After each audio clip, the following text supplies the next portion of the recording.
z dr. Cukjatijem in pa dr. Turkom smo skupaj člani sveta Zbora za republiko in v okviru tega zbora in v tem gremiju je zrasla ideja, da gremo po Sloveniji z okroglimi mizami Zbora za republiko in poskušamo tudi na ta način ponovno utrjevati vrednote slovenske pomladi, za katere se zdi, da so rahlo do pretežno uvenele. No, jaz bi morda začela ta moj razmislek z eno mislijo, ki sem jo slišala in jo je izrekel znani pravnik dr. Matej Avbelj. Takole je dejal na eni od okroglih miz: kriza so neuresničena pričakovanja. In kot zgodovinarka sem se seveda takoj vprašala, kakšna so bila naša pričakovanja pred 23 in več leti. In seveda, spet kot zgodovinarka, mislim, da prepoznavanje te naše preteklosti, teh naših sanj in pričakovanj pravzaprav omogoča lažje razumevanje naše sedanjosti. Zbor za republiko je nekakšen naravni dedič ali pa naslednik demosa, torej tiste združbe demokratičnih strank, ki mislim, da jim je bila večina priča njihovega nastanka in pa potem tudi njihovega spreminjanja in pa njihovega izumiranja. Verjetno večina od nas ve, da je bil demos ustanovljen konec novembra leta 1989 in da je potem na prvi javni tribuni 17. januarja 1990 v nabito polnem Cankarjevem domu predstavil svoj program. In zgodovinarji, bolj malo nas je, ki se ukvarjamo s tem obdobjem, kar je pravzaprav zelo žalostno, ugotavljamo, da je bil demosov politični program pravzaprav eden najlepših v slovenski politični zgodovini. Ta pa ni prav dolga. Nekako smo Slovenci stopili v politiko šele z letom 1848, torej s pomladjo narodov in z programom Zedinjene Slovenije. No in demosov program je bil napisan v 8 ključnih točkah. In te točke so se ukvarjale, to je zanimivo, da si malo obnovimo ta naš zgodovinski spomin. Prva z odnosom do preteklosti. In potem z državno ureditvijo, z gospodarstvom, šolstvom, zdravstvom, kulturo, varovanjem okolja, socialno politiko in obrambo.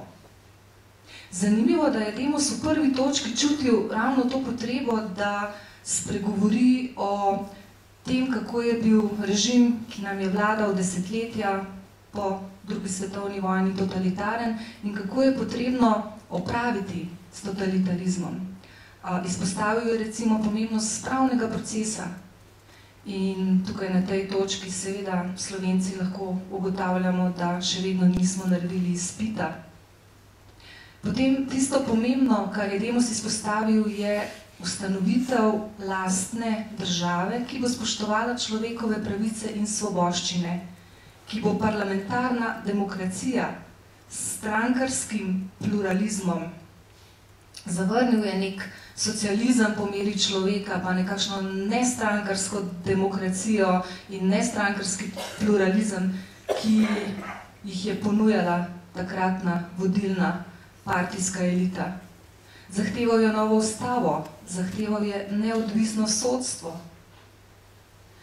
Na področju gospodarstva, to je izjemno pomembno, je demos zahteval ustvarjanje pogojev za svobodno tržno gospodarstvo, za svobodno podjetništvo. Obenem pa je poudarjal tudi pomen varovanja okolja in naravnih virov. Torej vse to, kar še danes pravzaprav v evropskem okolju poslušamo, da je to prioriteta. Med drugim je poudaril pomembnost finančne discipline, okrepljeno podjetništvo, poudaril je pomen zasebne pobude. Kmetijstvo. Na področju kmetijstva se je demos zavzemal za pridelovanje kvalitetne, zdrave hrane, ki bo cenovno sprejemljiva, ter večje ugodnosti za zasebno kmetijstvo in pa družinske kmetije. Pri 5. točki je poudarjal pomen ekologije, varstva okolja. Poudaril je tudi pomen kvalitetnega osnovnega zdravstva in pa šolstva, ki bi bilo usklajeno z evropskimi standardi. Mimogrede, Slovenci imamo po več kot 20 letih od Demosovega programa še vedno najmanj zasebnega šolstva v vsej Evropi. V 7. točki je Demos obravnaval področje socialne politike. Posebno pozornost je treba posvetiti varstvu otrok, družini, varstvu ostarelih, varstvu prizadetih oseb. In pa poseben pomen je Demos videl tudi v dobrodelnem delovanju humanitarnih organizacij in verskih skupnosti. No in zadnja, 8. točka se je dotikala obrambe. Mi vemo, kako je bilo hudo, ko so naši fantje služili vojsko po vsej takratni Jugoslaviji in Demos je zahteval, da slovenski fantje služijo vojsko doma, v Sloveniji. In da ne se ukinejo vojaška sodišča, da ne se uveljavi pravica ugovora vesti in naj bo vojska pod demokratičnim nadzorom. No, treba je povedati, da je bil januarja 90 Demosov program dopolnjen s konceptom slovenske vojske, ki ga je napisal Janez Janša. Sledila je zmaga Demosa na volitvah, prvih svobodnih demokratičnih volitvah leta 90, aprila. Sledila je vojna, slovenska osamosvojitev, uveljavljanje Slovenije v mednarodnem merilu, vključevanje v mednarodne povezave, vključevanje v NATO, veliki projekti, evropeizacija Slovenije, vstop v Evropsko unijo in lahko bi rekli višek našega narodnega razvoja, predsedovanje 400-milijonski evropski skupnosti v prvi polovici leta 2008. Zdaj, verjetno, če bi vas vprašala, katero ime iz novejše slovenske politične zgodovine je bilo zraven pri vseh teh procesih, bodi si kot vodilna osebnost, bodi si kot ena najpomembnejših oseb, ki je kreirala programe, bodi si kot predsednik vlade, mislim, da odgovor ne bi bil težek. Mislim, da vsi vemo, da je bilo ravno Janez Janša. Pa da mi ne bi slučajno kdo očital, da se grem neko zaslugarstvo. Nikakor ne. To bi bilo pa zelo cenjeno. Ampak govorimo o zgodovinskih dejstvih. In v luči vseh teh zgodovinskih procesov se pravzaprav človek vpraša, kako razumeti ta zadnji pogrom na Janeza Janšo. In zdi se mi, da je ključ v procesu, ki bi ga lahko označili kot tranzicijsko prerazporejanje bogastva. In poteka intenzivno, pa ne od leta 2005, kot nekateri pišejo in govorijo, ampak poteka vse od tistih reform Markoviča, predsednika jugoslovanske vlade, ki so bile sprejete v zadnjih izdihljajih nekdanje jugoslovanske države in so omogočale bogatenje in prihvatizacijo določenemu sloju takratne jugoslovanske elite. No, pa če si poskušamo še nadalje razlagati ta pogrom, seveda zdaj težko gremo mimo dejstva, da je potrebno ločiti v tej zgodbi tisto, kar se odigrava na gledališkem odru in tisto, kar se odigrava zadaj za zavesami tega gledališča. Na eni strani imamo odevanje Janše v razne afere. Na drugi strani pa imamo tisto, kar očem ni vidno, ampak je bistveno. In to je, da pravzaprav ne gre toliko za osebo Janeza Janše, čeprav je on kot oseba izjemno pomemben zaradi svoje premočrtnosti, poguma, verodostojnosti in tako dalje, še bi lahko naštevali, ampak gre pravzaprav za stvar. Podobno kot je šlo za stvar pri preganjanju in sramotenju dr. Jožeta Pučnika. Torej, gre za tisto stvar, ki jo tako Janez Janša kot dr. Jože Pučnik predstavljata na polju politike. In prav na to dejstvo je potrebno ob tej zadnji aferi, tako imenovanega poročila protikorupcijske komisije, potrebno ponovno opozoriti. Namreč tisto, kar je morda pomembno ta hip, je dejstvo, da je Janez Janša ugotovitve te komisije prepričljivo zavrnil in da dejansko prepoznavamo v tem pogromu torej nek proces, ki pravzaprav nima s tem poročilom protikorupcijske komisije dosti zveze. Dejstvo je, da tako imenovanim stricem iz ozadja ni uspelo z Zoranom Jankovićem, ni jim uspelo na zadnjih predsedniških volitvah in preko procesa proti četverici, Depale vasi, afer a la Patria, do poročila protikorupcijske komisije pravzaprav prepoznavamo nek lok obračunavanja s človekom, ki je na nek način smrtni sovražnik nomenklature. No in kako se zdaj znebiti tega enfant terribla slovenske politike?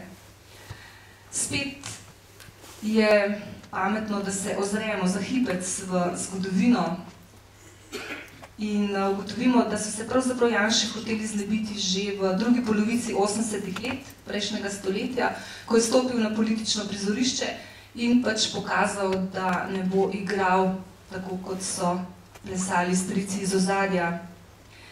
In v tipičnem obredu žrtvovanja so se ga poskušali znebiti, takrat ga je obranila slovenska demokratična javnost, iz katere sta se kasneje porodili demokratizacija in samostojnost.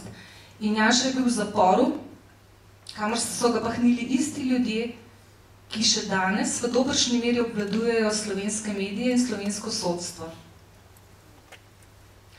V tem procesu Janševe diskreditacije lahko prepoznavamo nekaj faz, nekaj razvojnih faz. Od tiste, da so mu očitali, da ni sposoben, do tiste, ko je pač dokazal, da je sposoben, da se je konec koncev vodil vojaško plat slovenske osamosvojitve, do tiste, da so mu očitali, da ni demokratičen in to mu v veliki meri očitajo še dan danes. In to je pravzaprav poniževalno za vse nas, ki smo v Janezu. Prej sva debatirala z Francetom in jaz si ne pustim vzeti svoje glave in svojega razmišljanja. Nisem pa nobena lutka.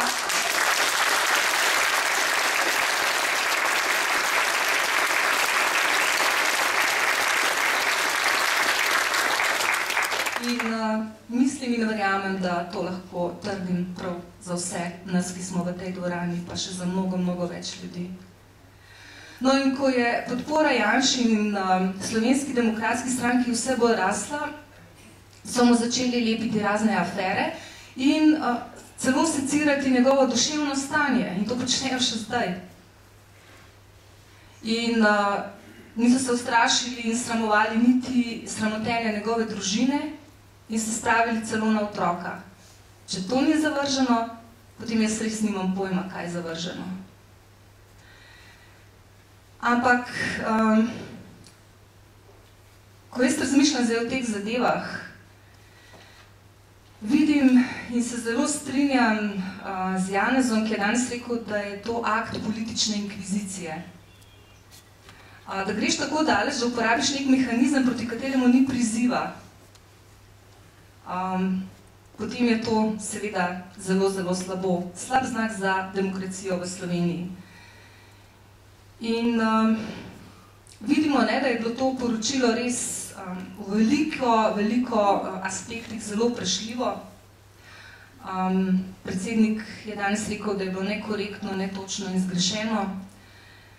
In da je bil pravzaprav pravi namen tega poročila, da se pritisne na vladne partnerje, da izrečejo nezaupnico predsedniku vlade. In to kolo očitno vodi Virant, ki je spet zelo očitno pravzaprav samo čakal na povod in komaj čakal na to priložnost.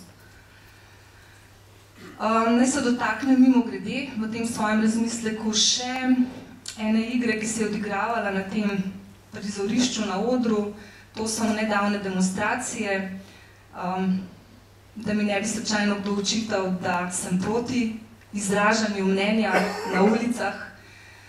Imela sem priliko videti v zahodnji Evropi kar nekaj demonstracij, pa nikjer tako zelo nasilnih, kot so bile te zadnje na Slovenskem.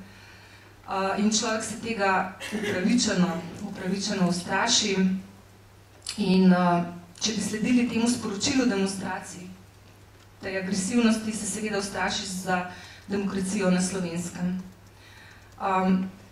Na pohodu so ponovna, lahko bi rekli, penetracija civilne družbe, plenjenje države, novi revanšizem, nestrpnost, zazrtost v preteklost.